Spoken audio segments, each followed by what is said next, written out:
अस्सलाम वालेकुम। कैसे हैं आप सब? उम्मीद है आप सब लोग खैरियत से होंगे। तो आज हम ख्वाजा सरा का दूसरा हिस्सा स्टार्ट करेंगे। मेरे सबसे छोटे भाई का अकीका था। पूरे ख़ानदान वाले और अब्बा के ऑफिस के दोस्त मौजूद थे। घर के सामने शामियाना लगाया गया था। उस वक्त टेबल कुर्सियाँ नहीं रखी जाती थीं, नीचे दरी बिछाई जाती थी और खाना दरी पर बैठकर ही खाया जाता था। मस्तूरात का अलग और मर्दों का अलग शामियाना था। खाने में कुछ देर थी। मैं लोगों को पानी पिला रहा था। ख़ानदान के कज़न्स मुझे खुसरा खुसरा कहकर पुकार रहे थे और मुझ पर हंस रहे थे। मैं आंसू दिल में दबाए खामोशी से उन्हें पानी पिलाने में मसरूफ़ था। अब्बा के चंद दोस्त एक तरफ बैठे बड़ी दिलचस्पी से मुझे देखकर मुस्कुरा रहे थे। खाने के बाद उनमें से एक ने मुझे बुलाया और अपने पास बिठा लिया और मेरी कमर पर हाथ फेरने लगा। मुझे उसका यूं हाथ फेरना नागवार गुजरा। अब्बा को अपनी तरफ आते देखकर मैं अब्बा कहते हुए उनकी तरफ भागता हुआ गया। मेरे मुंह से अब्बा सुनकर वो लोग झेंप से गए और अब्बा से कहने लगे, यार फरीद, हमें नहीं मालूम था कि ये तुम्हारा बेटा है। हम तो इसे खुसरा समझकर इससे तफरीह कर रहे थे। अब्बा उसकी ये बात सुनकर शर्मिंदा हो गए और मेरा हाथ पकड़कर घर के अंदर ले जाकर स्टोर में बंद कर दिया। मेहमानों के जाने के बाद मुझे अब्बा ने स्टोर से निकाला और सबके सामने मुझे मारना शुरू कर दिया।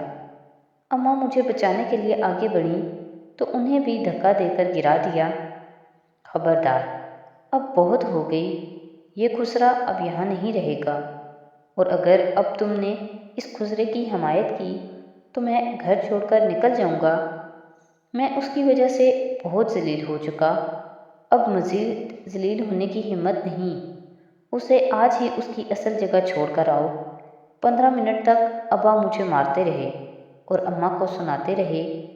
मेरी आंखों से आंसू निकलना बंद हो गए थे। मैं उसी वक्त एकदम से बड़ा हो गया था।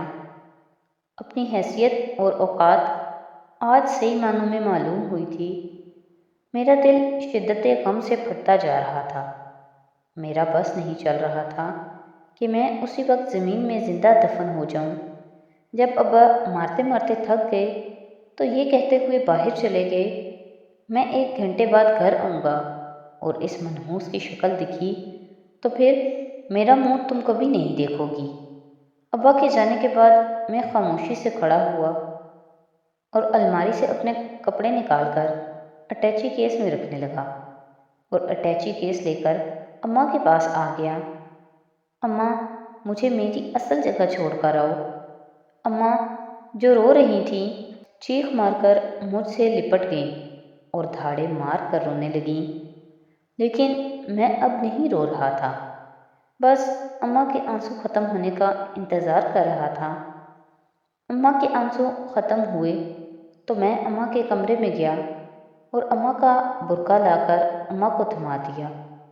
अम्मा ने मुझे देखा और खामोशी से बुर्का पहनना शुरू कर दिया। 15 मिनट बाद अम्मा ख्वाजा सरा के घर में मौजूद थीं।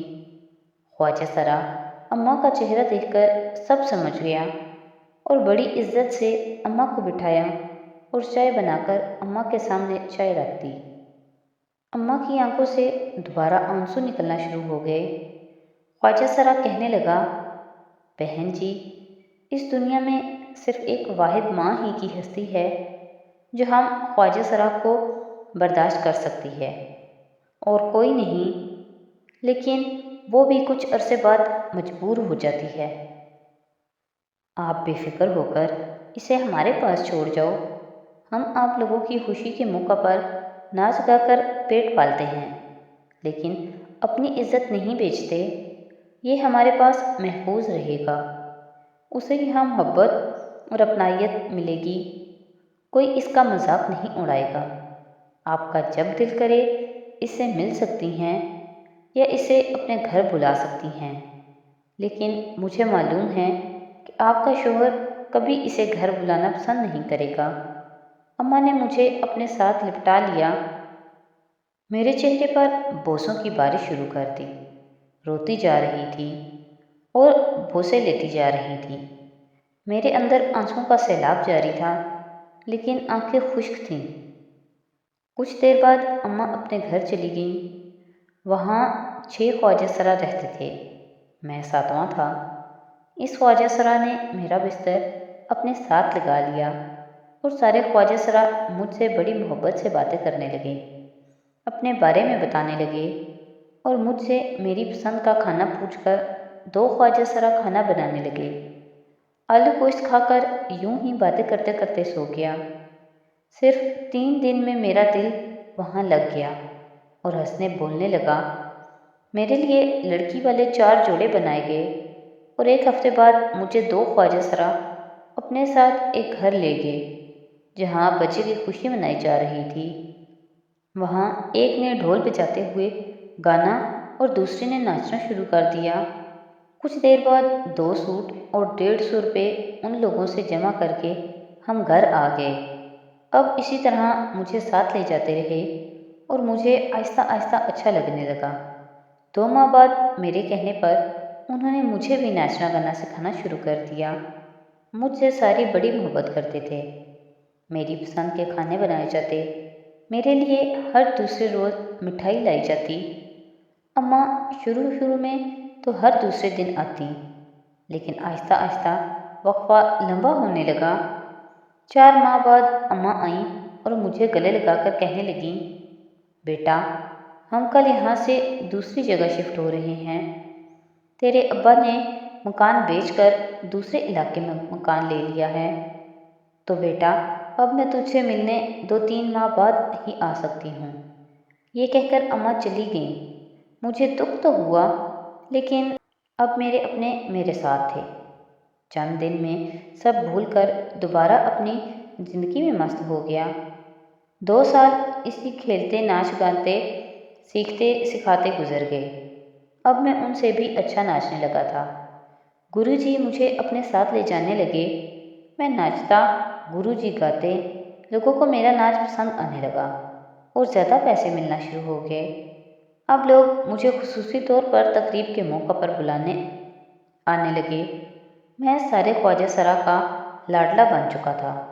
میرا نام رانی، جو کہ ایک دور کے مشہور اداکارہ تھی، رکھا جا چکا تھا۔ اب میں 20 سال کا خوبصورت خواجہ سرا تھا، جس کی دھوم آس پاس کے علاقوں تک پہنچ چکی تھی۔ ایک دن 2 آدمی ہمارے گھر آئے اور انہوں نے گروجی سے اپنے بچے کے عقیقے میں مجھے لانے کا کہا، اور وہ عقیقہ میرے ہی چھوٹے بھائی کا تھا۔ تو یہ پارٹ یہیں پہ ختم کرتے ہیں۔ نیکسٹ پارٹ کے ساتھ کل پھر حاضر ہوں گے۔ تو اگر آپ کو میری ویڈیوز اچھی لگ رہی ہیں تو پلیز میری ویڈیوز کو لائک کریں، میرے چینل کو سبسکرائب کریں اور اپنے فیملی اور فرینڈ کے ساتھ شیئر کریں۔ بہت شکریہ۔